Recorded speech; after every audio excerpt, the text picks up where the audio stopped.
हाँ तो नमस्कार मेरे दोस्तों, कैसे हैं आप लोग। आशा है कि आप लोग मस्त होंगे, बिल्कुल अपने पढ़ाई में ध्यान दे रहे होंगे। दोस्तों आज का लेक्चर है कक्षा 10 का चैप्टर नंबर 1 यानी वास्तविक संख्या। इससे पहले हमने आपको एक वीडियो बना चुके हैं, आप देख सकते हैं प्लेलिस्ट में जाके, ठीक है। उसके बाद ये वीडियो देखने के बाद तब मज़ा आएगा। फिर भी जो है इस कुछ जो है पहले वीडियो में जो भी हम बताए हैं इसमें हम बता देते हैं, ठीक है। हमने आपको पहला वीडियो में क्या बताया, प्राकृतिक संख्या के बारे में बताए, पूर्ण संख्या के बारे में बताए और वास्तविक संख्या, ठीक है। उसके बाद सम संख्या, विषम संख्या, भाज्य संख्या, अभाज्य संख्या के बारे में बताए, ठीक है।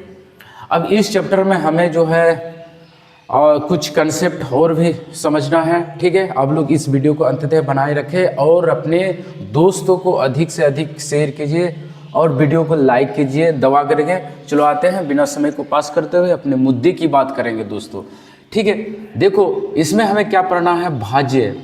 इस भाज्य और अभाज्य बताए हैं, फिर भी जो है दूसरा बार बता देते हैं, आप लोग अच्छी तरह से समझ लेना, ठीक है। भाज्य संख्या और ये क्या है जी, अभाज्य संख्या, ठीक है। इसके बारे में अच्छी तरह से और भी एक बार फिर से समझने का कोशिश करिए, यानी प्रयास करिए, ठीक है। भाज्य संख्या के बारे में आप लोगों को क्या बताएं दोस्तों, भाज्य संख्या जो स्वयं से और एक से क्या होता है, ठीक है। जो एक से और स्वयं से भाग लगती है तो वो क्या होगा, वो भाज्य संख्या के अंतर्गत में आते हैं। जो स्वयं से भी और एक से भी और अन्य से भी अन्य संख्या से भी भाग लग जाए तो उसी को क्या बोलेंगे, अभाज्य संख्या, ठीक है। क्लियर, कंसेप्ट क्लियर, ठीक है। देखो क्या है, भाज्य संख्या में क्या होता है, जो एक स्वयं से और एक से भाग लगेगा। जैसे कुछ नंबर इसका बता देते हैं माय डियर फ्रेंड्स।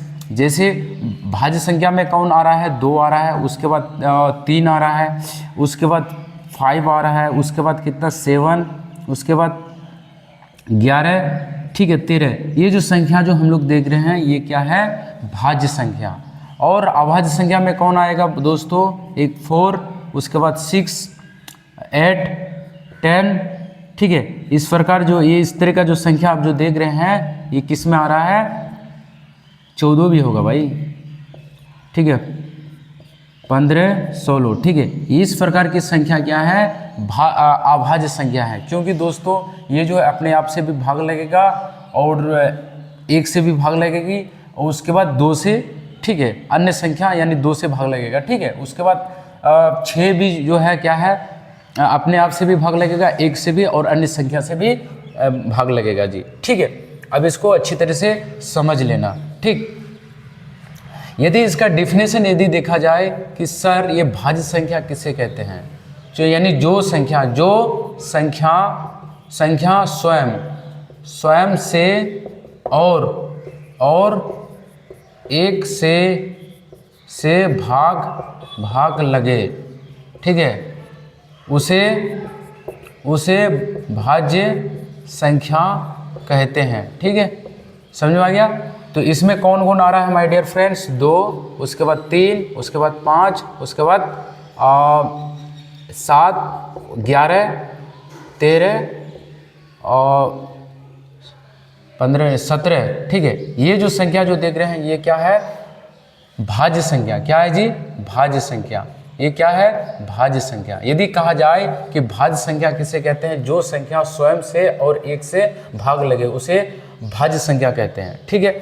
अब यहाँ पे एक कंसेप्ट याद रखना है जी, भाज्य संख्या यानी दो भाज्य संख्या का मोसो क्या होता है माय डियर फ्रेंड्स, 1 होती है। 2 भाज्य संख्या का मोसो क्या होता है, 1 होती है।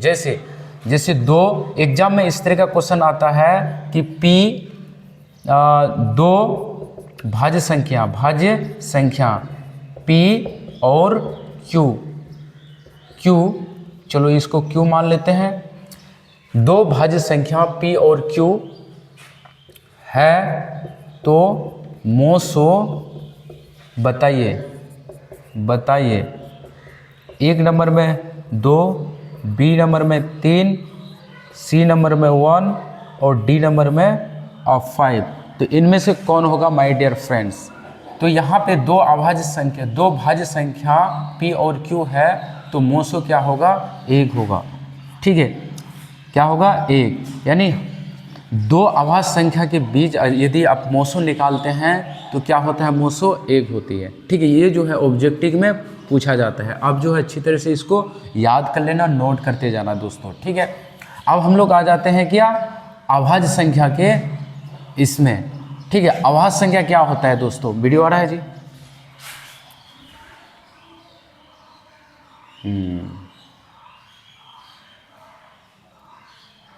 ठीक, तो अब हम लोग आ जाते हैं अभाज्य संख्या। अभाज्य संख्या हम लोग आ जाते हैं। अभाज्य संख्या किसे कहते हैं? किसे कहते हैं? ठीक है, तो क्या होगा माय फ्रेंड्स? ये जो है एक से, स्वयं से और अन्य संख्या से भाग लग जाती है पूरा पूरी। ठीक है, जो संख्या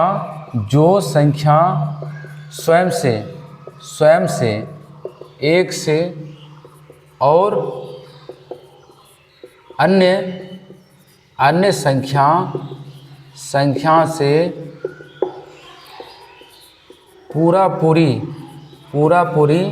भाग लग जाए, उसे अभाज्य संख्या कहते हैं। ठीक है, तो अभाज्य संख्या का डेफिनेशन ये है। अब लोग अच्छी तरह से नोट करते जाना। ठीक है, अब यहाँ पे याद रखना माय डियर फ्रेंड्स कि दो अभाज्य संख्या का मोसो क्या होता है? 2 होती है।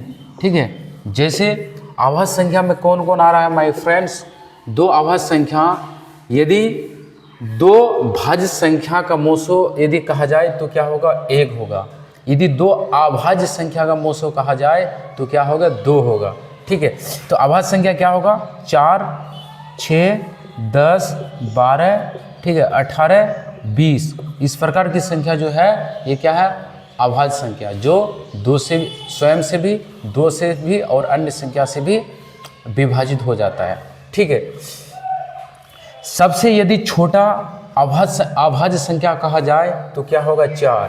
ठीक है, उसी तरह 2 अंकों की सबसे बड़ा छोटा अभाज्य संख्या कहा जाए तो क्या होगा? 10 होगा। ठीक, अब इसको अच्छी तरह से नोट करते जाना दोस्तों। सबसे बड़ा इम्पोर्टेंट ये है, एग्जाम में किस प्रकार आएगा इस प्रकार ये वाला क्वेश्चन कि यदि P और Q दो अभाज्य संख्या है तो मोसो बताइए। तो इसका राइट आंसर क्या होगा माय फ्रेंड्स? 2 होगा। क्या होगा? 2। चलो अब हम लोग आते हैं आगे के टॉपिक को समझते हैं। ठीक।